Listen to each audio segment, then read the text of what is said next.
for an applicant to seek an H-1B visa stamp on their passport at a U.S. embassy or consulate overseas, they first need to have an H-1B petition approved by USCIS through a U.S. employer that was filed by a U.S. employer. Once the petition's approved, and if the applicant is overseas, they'll complete what's called a DS-160 application, enter the information also from the H-1B application that was submitted on their behalf.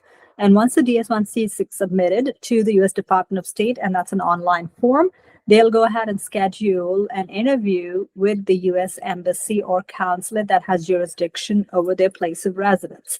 The process of scheduling an interview varies from consulate to consulate or embassy to embassy, so they need to follow the instructions on that particular embassy or consulate's website and request an interview accordingly.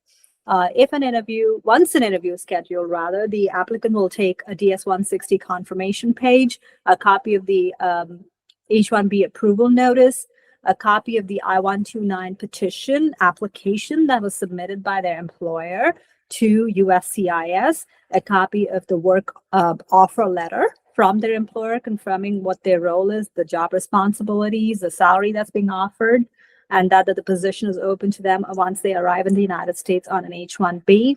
They should carry their educational and other work experience credentials as applicable in order for the officer to have a complete picture of not only the position for which the H-1B was approved, but also the applicant's credentials. More importantly, the applicant must familiarize themselves with all the information that was in the labor condition application that was submitted to the U.S. Department of Labor.